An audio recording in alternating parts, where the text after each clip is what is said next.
Alors bonjour à tous, c'est Louis. Aujourd'hui on se retrouve pour une petite critique ciné avec encore un film complètement hallucinant. Donc c'est comme vous pouvez le voir sur cette magnifique affiche qui annonce la couleur, hein, c'est Zombie 90, Extrême Pestilence. Alors là je peux vous dire que pour ceux qui connaissent pas, et je pense qu'ils sont extrêmement nombreux, là vous allez découvrir une autre planète du cinéma, hein. J'ai nommé comme j'aime à l'appeler, le cinéma gore allemand. Alors là, c'est du très très lourd, hein. Avec un de ses plus grands représentants, j'ai nommé Andreas Schnaas, hein, donc c'est le réalisateur de cette chose. Alors c'est son deuxième film, son premier film étant un film aussi très classe, hein, qui s'appelle Violent Sheet, qu'il a fait en 1989. Celui-là, il date de 91. Et Violent Sheet, ce sera d'ailleurs une trilogie. Il y a même un espèce de quatrième épisode. De toute façon, je vous ferai les critiques de ces films qui sont hallucinants, hein. Alors, c'est un réalisateur allemand. C'est-à-dire que à partir de fin 80, début 90, il y a une espèce de vague qui continue encore aujourd'hui, hein, mais disons que c'est plutôt fin 80 et jusqu'à début 2000, 2010. En fait, on a une espèce de vague comme ça de films ultra gore venus d'Allemagne. Mais alors vraiment ultra crade, hein, dont fait partie ce Zombie 90. Il y aura aussi, ben, bien sûr, les films d'Olaf Ittenbar, hein, un autre très grand réalisateur du gore allemand, hein, dont je vous présenterai des films qui sont tous plus hallucinants les uns que les autres. Mais là, on va se pencher sur le cas de ce Zombie 90. Donc, c'est un film d'une heure et quart. C'est filmé au caméscope. Alors, comme dit, quand vous lancez ce film, vous débarquez dans un autre monde. Vous débarquez dans un monde où tout est filmé au caméscope. Tout est hasardeux, tout est fait comme ça. Ça n'a ni queue ni tête. Le film, alors, si on peut résumer l'histoire, en gros, c'est très simple. C'est un avion qui se crache, un avion militaire avec des produits chimiques. Donc ça, c'est ce qu'on nous explique au tout début, hein. Et qui va faire une contamination dans une région en Allemagne. On sait pas trop où on est. Et donc les gens vont se transformer en zombies. Et il y a un docteur qu'on voit au tout début qui a des solutions vraiment directes, hein, pour se débarrasser des morts vivants. Il capte tout de suite qu'il faut les tuer en leur tirant une balle dans la tête. C'est assez hallucinant. Donc ce docteur et son assistant vont essayer de combattre la menace. Donc on va les suivre. Et entre leur histoire à eux, il y aura tout un tas de petites scènes, tout un tas de scénettes comme ça, de mise en scène, de situations où des gens vont se faire massacrer par des zombies. Donc en fait, le, le but du film, en gros, c'est de montrer du gore à outrance. Et alors ça, il le fait très très bien. On aura des attaques à la tronçonneuse, des mecs qui se font découper en morceaux, qui se font bouffer, des scènes complètement ridicules. La plupart des acteurs, c'est vrai que comme je vous ai dit, on est dans un autre monde, hein, ils sont habillés un mauvais. Mais en fait, c'est un mauvais. Ce film, c'est un mauvais goût de tous les instants. L'image est dégueulasse, de toute façon, comme vous verrez sur les screens, hein. C'est une des meilleures versions que j'ai eues, hein, donc bon. L'image est dégueulasse, les acteurs sont tous à chier. La plupart, soit ils se marrent, soit ils se demandent qu'est-ce qu'ils foutent, qu'est-ce qu'ils se foutent là. À mon avis, c'est le genre de film que moi je soupçonne André Schnaas parce que en fait, c'est très représentatif de son cinéma vu que tous ses films sont comme ça. On a l'impression qu'il y a zéro effort.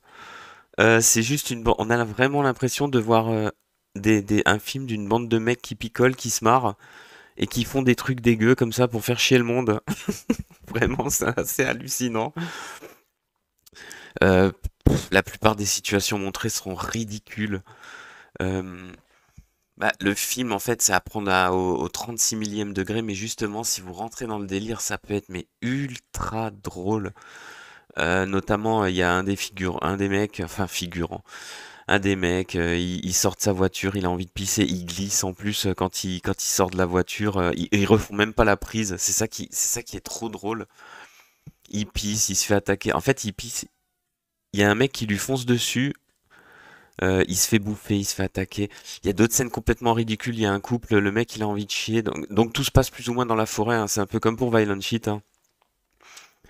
Il a envie de chier d'un seul coup, il va dans la forêt, il cherche une feuille, il voit un mec, donc évidemment, bien sûr que c'est un zombie, hein, il lui tire dessus, direct.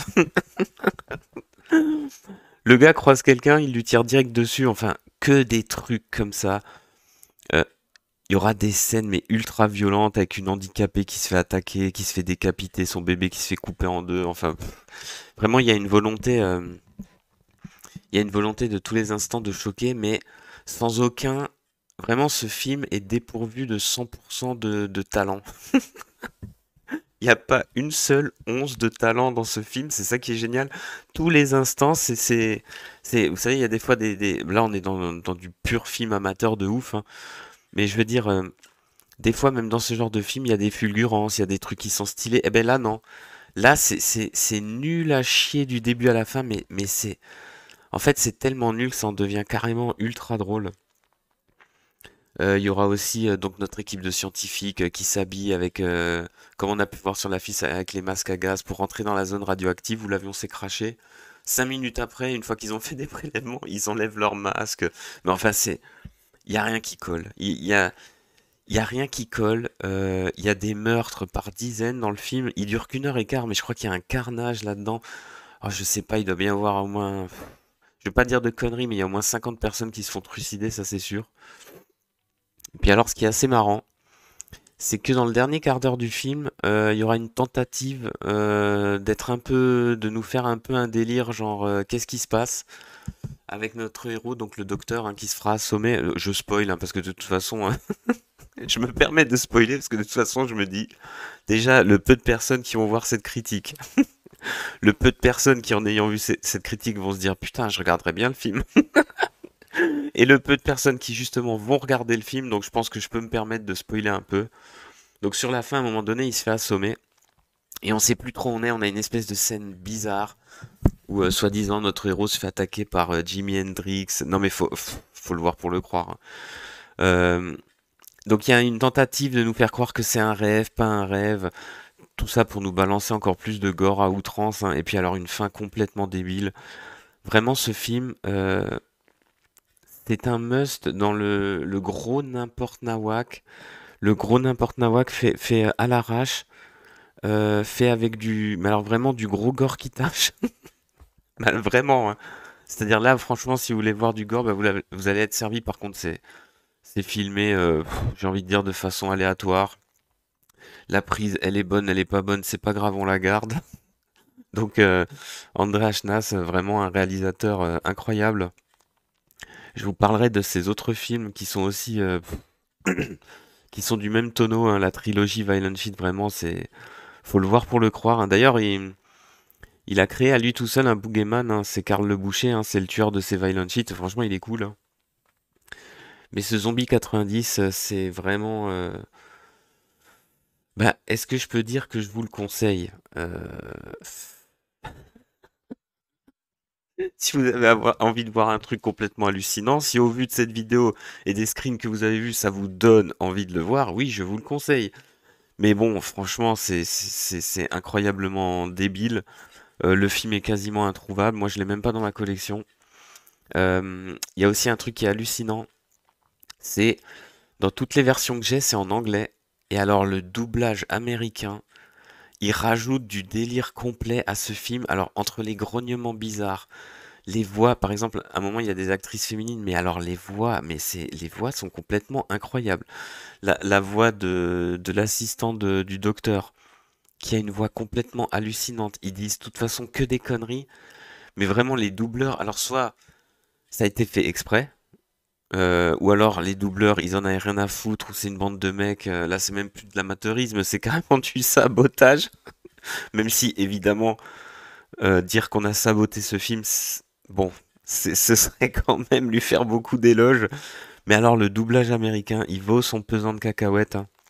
Là on atteint des sommets dans le nanar, le monde footisme cinématographique, et puis alors la volonté de choquer en balançant du gore.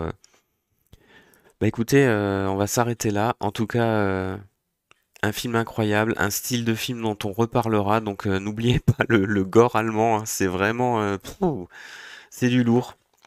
Et puis je vous dis à plus pour de prochaines critiques.